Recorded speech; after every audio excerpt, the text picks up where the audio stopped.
Halo guys, jumpa lagi bersama WSS Masa Bercerita.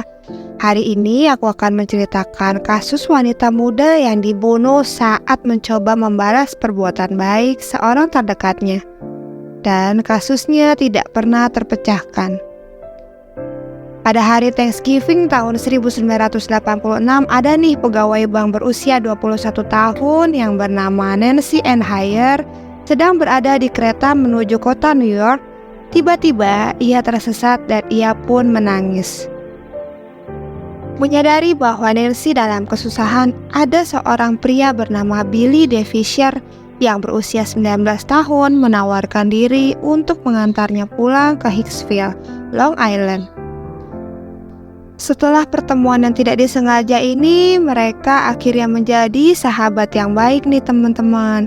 Akhirnya Nancy bercerita kepada saudara perempuannya yang bernama Debra bahwa Billy itu orang yang sangat baik dan ia ingin Nancy menjadi pacarnya. Sayangnya, Nancy tidak menaruh hati kepada Billy. Dia khawatir akan menyakiti perasaan Billy karena Billy begitu manis dan perhatian kepadanya. Pada suatu malam di bulan Desember yang penuh badai, beberapa minggu kemudian Nancy menerima telepon dari Billy. Billy meminta tumpangan pulang dari rumah ayahnya di 102 Little Neck Road di Southampton. Meskipun cuaca buruk, Nancy tidak ingin mengecewakannya dan ingin membalas kebaikan Billy yang sudah ia lakukan terhadap dirinya. Sebelum ia berangkat, Nancy memberitahu saudara perempuannya dulu nih tentang panggilan itu. Debra sebenarnya telah mencoba membujuknya untuk tidak pergi karena cuacanya buruk dan mengingatkannya bahwa Nancy itu gak suka mengemudi di malam hari. Jadi gak usahlah maksain untuk pergi. Tapi Nancy yang sudah membulatkan tekadnya, ia ingin membantu temannya itu. Ibu mereka yaitu Joan juga khawatir dengan putrinya yang mengemudi saat badai. Saat melihat Nancy pergi, dia pun mulai merasa takut. Nancy berangkat di tengah hujan lebat selama 1,5 jam perjalanan ke Southampton. Nancy tidak tahu bahwa kebaikannya akan membawanya ke dalam konflik mematikan yang akan berakibat tragis. Sekarang kita bahas sedikit info tentang Billy nih guys. Billy menderita fibrosis kistik. Apa sih fibrosis kistik itu? Fibrosis kistik adalah penyakit keturunan yang mempengaruhi paru-paru dan sistem pencernaan. Tubuhnya menghasilkan lendir kental dan lengket yang dapat menyumbat paru-paru dan menghambat pankreas. Kondisi ini dapat mengancam jiwa dan penderita penyakit tersebut yang cenderung memiliki hidup yang lebih pendek dari biasanya. Billy sakit parah dan tidak mampu membayar tagihan medisnya yang besar. Beberapa hari sebelumnya, ia memutuskan untuk meminta bantuan ayahnya yaitu William Fisher. William Fisher telah meninggalkan Billy dan keluarganya 15 tahun sebelumnya. Ketika Billy masih kecil, pada saat Billy menelpon, di saat itu William memiliki karir yang sukses sebagai penjual mobil dan menghasilkan sekitar $100.000 per tahun. Billy tidak berbicara dengannya selama lebih dari 1 tahun. Namun ketika ia menelpon, William langsung mengundang putranya untuk mengunjungi rumahnya pada akhir pekan. Billy pun berkunjung pada tanggal 10 Desember. Namun 1 hari kemudian, pada tanggal 11 Desember, ia menelpon Nancy dan memintanya untuk mengantarkan pulang. Billy baru saja pindah dari rumah ibunya dan menyewa sebuah kamar di Central Islip. Dia menganggur dan terlambat membayar sewa lebih dari 1 bulan. Ketika William menikah lagi, istri keduanya menyarankan kepada William agar Billy tinggal bersama mereka. Namun, William berulang kali mengatakan kepada putranya bahwa ia tidak ingin Billy berada di sana. Dasar ayah egois. Meskipun hubungannya dengan ayahnya bermasalah, dia tidak punya pilihan lain nih teman-teman selain meminta bantuan keuangan dari ayahnya. Belakangan diketahui bahwa William telah menggunakan kokain secara berlebihan hingga hal itu mempengaruhi kinerjanya dalam bekerja. Selain itu, pada tahun 1986, ia dan istri keduanya akhirnya berpisah juga. Malam itu ibu Nancy yaitu Joan dengan cemas menunggu putrinya yang belum pulang hingga pagi hari. Ia mengira Nancy mungkin menginap di rumah William karena cuaca atau waktu di malam hari. Namun ia tetap khawatir karena seharusnya Nancy memberi kabar jika ia tidak bisa pulang. Keesokan paginya Nancy belum juga menelpon Joan dan akhirnya Joan mulai panik. Joan pun akhirnya menghubungi polisi. Sayangnya polisi memberitahunya bahwa Nancy belum cukup lama pergi untuk dinyatakan hilang. Akhirnya Joan mutar otak dong. Akhirnya Joan dan Debra masuk ke kamar Nancy dan mengobrak-ngabrik isi kamarnya. Sampai akhirnya mereka menemukan nomor telepon William Fisher. Joan menelponnya dan bertanya apakah Nancy ada di sana. William mengatakan bahwa ia, Nancy dan Billy makan malam dan minum bersama pada malam sebelumnya di rumahnya. Setelah itu Nancy dan Billy pergi. Willy menduga mereka masih bersama di suatu tempat. Mendengar hal tersebut, kedua wanita ini mulai berpikir bahwa Billy bertanggung jawab atas hilangnya Nancy. Hari demi hari berlalu. Masih belum ada tanda-tanda keberadaan Nancy.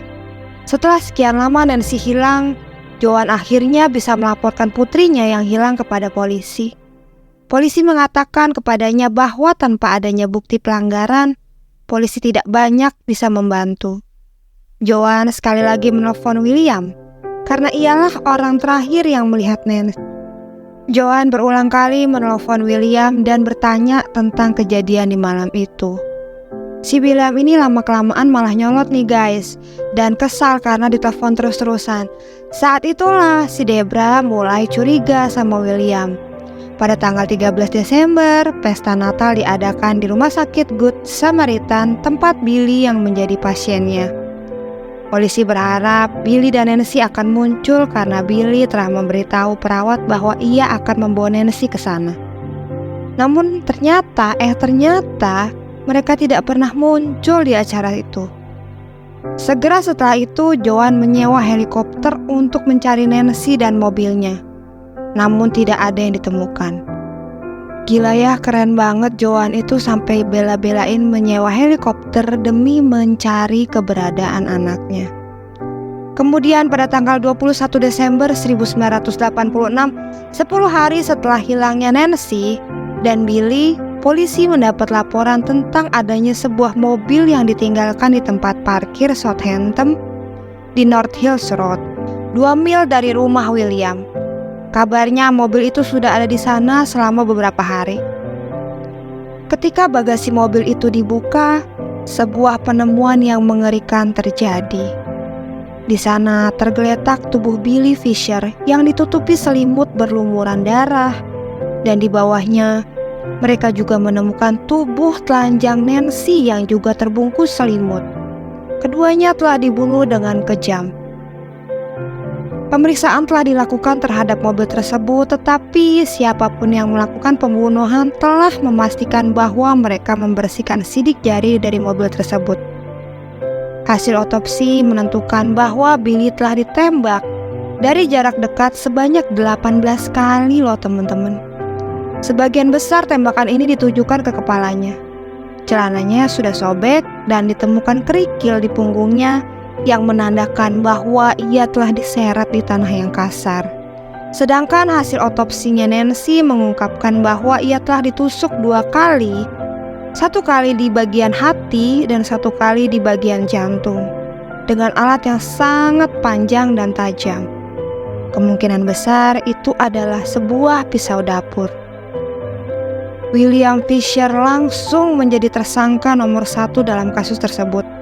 Setelah berbicara dengan tetangganya, polisi menyimpulkan bahwa mereka telah mendengar aktivitas aneh di dalam rumah dalam beberapa hari terakhir setelah Billy dan Nancy hilang. Rupanya, di rumah William terdengar seperti suara sedang merombak kamar tidur. Pada pukul 3 pagi, ada kegiatan mengepel dan mengecat dinding. Polisi mendapatkan surat perintah penggeledahan rumah tersebut dan dinding tersebut digeledah 2 kali pada tanggal 31 Desember 1986 dan 17 Januari 1987. Pada penggeledahan kedua, terdapat sedikit lekukan pada bagian dinding yang baru dicat dan diberi dempul. Lalu dinding tersebut dipindahkan. Ditemukan 3 lubang peluru dan 2 peluru kaliber 22 dan sehelai rambut yang menyatu dengan salah satunya. Rambut tersebut diidentifikasi sebagai milik Billy. Berdasarkan bukti, polisi berteori bahwa Billy dibunuh di kamar tidur utama. Darah kering yang ditemukan di penyedot debu di rumah itu cocok dengan golongan darah Nancy. Serpihan cat juga ditemukan terdapat darah kering dan darah tersebut juga cocok dengan yang ditemukan pada selimut yang membungkusnya. Pengujian tambahan dengan luminol menunjukkan bahwa ada banyak darah yang berceceran di lorong. Hal ini konsisten dengan penikaman Nancy di area tepat di luar kamar tidur utama. Bukti yang ada jelas menunjukkan keterlibatan William. Namun kebrutalan pembunuhan tersebut mengaburkan motifnya. Diduga telah terjadi pertengkaran nih antara Billy dan ayahnya sebelum William memutuskan untuk menembak putranya di kamar tidur utama. Kini sebagai saksi pembunuhan tersebut, polisi yakin banget nih William mendekati Nancy dengan pisau dan menikamnya hingga tewas. Pada tanggal 26 Februari tahun 1987, polisi meminta surat perintah atas 2 tuduhan pembunuhan tingkat 2 terhadap William. Namun sebelum sempat dikeluarkan, William telah menghilang. William terakhir terlihat pada tanggal 10 Februari ketika ia mengunjungi rumah ibu tirinya di Farmingdale. Pada tanggal 27 Februari, mobilnya yaitu sebuah Mercedes-Benz berwarna biru ditemukan ditinggalkan di tempat parkir American Airlines di Bandara John F. Kennedy. Mobil itu sudah ada sejak tanggal 11 Februari. Polisi kemudian mengetahui bahwa ia juga telah mengambil hasil pegadaian atas rumahnya senilai lebih dari 100.000 US dollar. Pada bulan September 1987, FBI bergabung dalam pencarian William. Dia juga ditambahkan ke daftar 12 orang paling dicari di New York. William telah menghindari penangkapan atas tuduhan pembunuhan selama beberapa dekade. Sampai hari ini William Fisher masih buron. Namun saat ini usianya kira-kira 79 tahun dan kemungkinan besar ia sudah meninggal. Hal yang paling menyedihkan ialah Joan Hayer, yaitu ibunya Nancy, meninggal pada 10 Januari 2014 di usianya yang 72 tahun. Dan dia tidak pernah mendapatkan keadilan atas pembunuhan brutal putrinya. Jadi itulah guys, kasus pembunuhan dari Nancy Ann Hayer, wanita muda yang dibunuh saat mencoba membalas perbuatan baik temannya. Terima kasih sudah menonton, sampai jumpa di kasus berikutnya. Assalamualaikum.